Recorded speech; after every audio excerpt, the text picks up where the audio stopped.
of noise, from CRTV to Cameroon Tribune and all the plethora of newspapers that have existed, that have been spewing out constructed narrative to keep you enslaved so they can succeed. You must reject those systems and embrace the power of deliverance that takes you out of that state of enslavement to the majestic heights of a free people. Take you to a majestic height of a free people. I have a question to the people of the Northwest region and the people of the Southwest region of Cameroon. We started with the teachers and lawyers marching. Hypothetically, they had a legit claim to go on the street and demand for their rights. Maybe they wanted an increase in salary.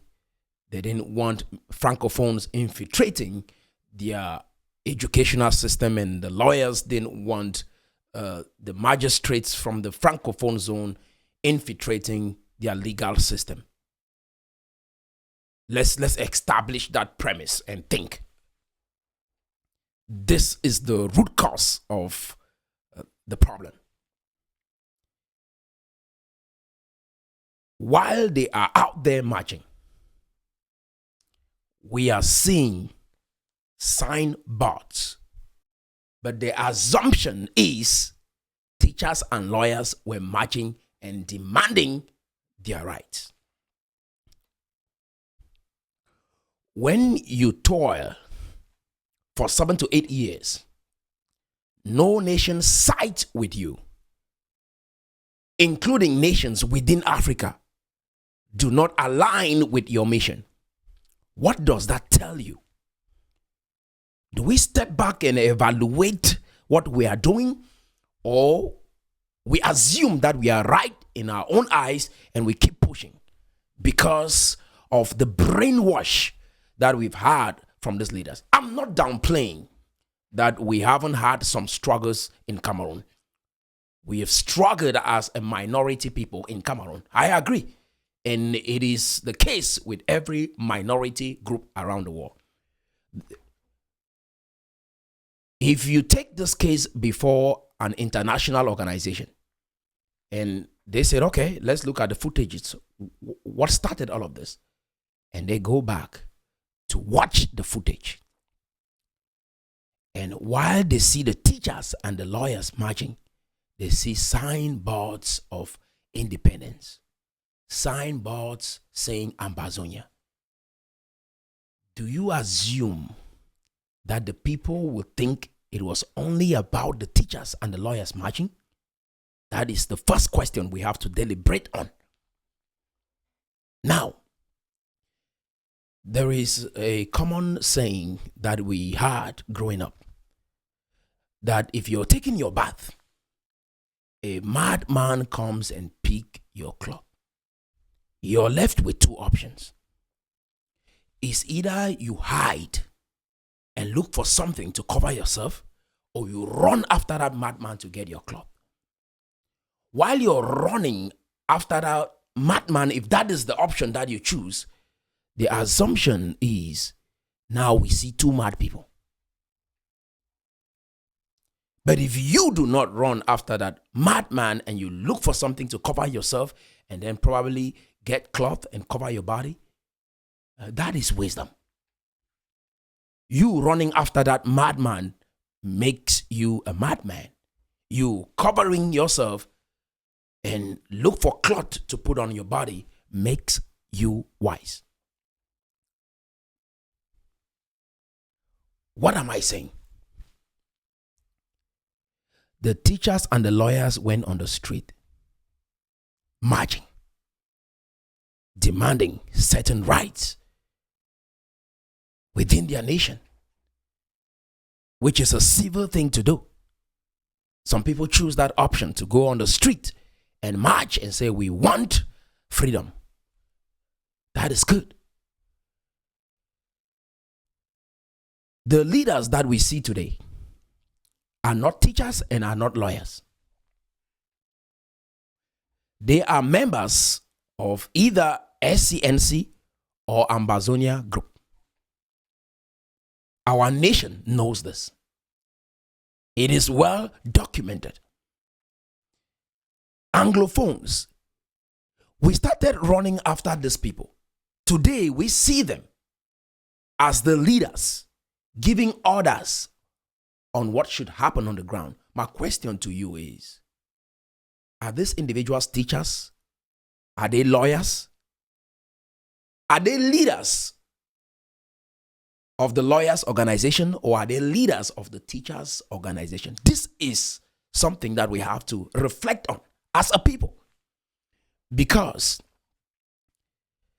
no matter what we say, no matter what we do, no matter what has happened to us right up to this moment, what is wrong is wrong. What is right is right. It doesn't matter who does it. And two wrongs never make a right. For those who are Christians in our beloved nation, I checked before making this video. It indicates approximately 70% of Cameroonians are Christians. 70. Let's assume that in the northwest and the southwest region, we have that same ratio. 70% of Anglophones are Christian, hypothetically. My question to you is, who do you love more? Your fellow Anglophone brother who is not a Christian, or your Francophone brother who is a Christian? Who do you love more? If you believe in Jesus, you believe in God, and if tomorrow there was a situation, who will you choose?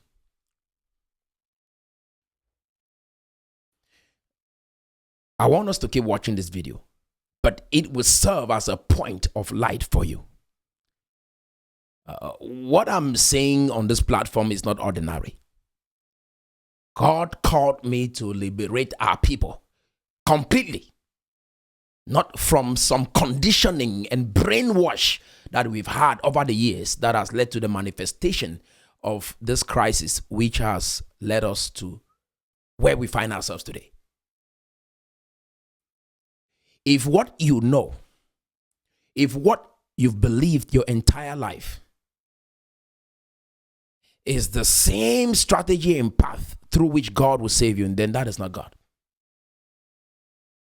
I want to repeat that again. In the old, people assumed that this is how God is going to appear. This is how God is going to behave. In the New Testament, do you know why Jesus Christ had a lot of problems with the leaders, the teachers of the law? Their assumption was Jesus Christ was supposed to come like David, have an army, go out there and fight the Roman authorities and kick them out of their territory. But the way he showed up, they could not fathom that. And so they assumed that he was not the one. They killed him, they crucified him. And I have nothing against teachers and lawyers, in particular lawyers. But if you look at all of the movements that have led to pain and suffering of our people, has come from lawyers. The Ambazonia name was invented by a lawyer. The lawyers and the teachers went on the street marching, and it has led us to where we find ourselves today. Stay with me, we are going somewhere.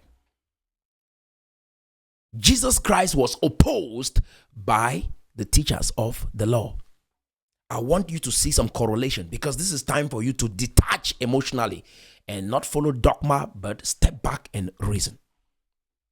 Today, some people are even mad with Ning John Frundi to the extent that they thought he he should not be buried in Bamenda. Looking at what has played out, the division in the diaspora, CNC group that have emerged and hijacked the legit claim of the teachers and the lawyers, do you today reflect and think for 1 minute that Ninjon was probably right saying, I don't want war? Because individuals will always creep in with selfish motive and mislead people. When you listen keenly to what is going on in Kenya, do you understand what is happening with us right up to this moment? Because now you see the same thing. The Gen Zs went on the street, they were marching, they were demanding certain rights. What happened? Individuals who are members of opposition parties, those who have not yet recovered even from the election, and individuals who are looking at causing division within Kenya, immediately they hijacked the cause. But the government of Kenya is very smart, including the media. I applaud the media team of the people of Kenya. They were able to call some of these ministers of defense and grant them an interview so that they can explain their perspective. The president immediately engaged with his people, said, if you want Twitter, I will go there and have a conversation with the people because I want to hear from our people. And that is legendary. I know for a fact that the president of Kenya is going to help bring this situation to a peaceful end, because they will not let the peaceful protesters go out there to march and someone infiltrates and hijack their movement. And I think the media team in Cameroon, from CRTV to all of the news media outlets in Cameroon, we need to do a better job of engaging those in authority in one way or another, so that they could articulate their perspective on certain decisions that they made in the beginning of this crisis. It would have helped solve the situation. Our people have been misled. And I'm starting this conversation to ask you, where and how did we find ourselves here? To the extent that you think that maybe our president should sit down and discuss with the leaders of the Ambazonia movement. How did we get here? Have you sat for 1 minute and reflected? Agbo, Bala and the rest, we need you guys to sit down on the table and talk with the president on why you guys went on the street marching, because we need to deal with the lawyers and the teachers and why they went on the street in the first place. We will not just say, oh, that is gone and we start dealing with Ambazonia. No, we got to deal with the lawyers and the teachers. No matter what we do, at the end of the day, we need to sit down on the table to talk about the lawyers and the teachers and why they went on the street. This is a democracy. This is how we fix a country. This is how we fix the problem. You cannot be fighting with your brother over a piece of land, and then someone comes in and start talking about your great-grandparents and some story about your great-grandparents, and then now they start fighting you because of that story about your great-grandparents, and then now we start judging the case of our great-grandparents, and we forget the issue of the land that we are dealing with. Does this make sense? And so we come back there. You can distract us all you care. You can do all you can, but at the end of the day, we'll come back on the table and deal with this problem. This is how you make sense of your reality, and you become a logical human being that you are not distracted in life. Because if they can move you like this, then they can move you with anything, and then your life will be meaningless, because anyone can just jump in, take you to one direction, and you start judging the other case, not forgetting why you started. We come back there. We say, no, distract us all you can. And this is what we Anglophones are rising up today, understanding what is going on. We're like, we are not going to be blinded to this. We'll not just be confused about this. We were dealing with a situation here. Can we come back there? Can we come back to this specific situation we were dealing with before we encountered this distraction? That is somebody that reasons. Because Anglophones, what you don't understand is what I'm doing here. I'm trying to restore our image in that nation. If you think for 1 minute that somehow you gain independence right up to this moment, then what you're suffering with, I cannot help. I can't. If you really think so, you believe so, you see these leaders out here, you think so, you think these guys are going to help you, I can't help. I can't. If you like this video and you want to watch another one, click right here. If you want to watch the entire video, click right here.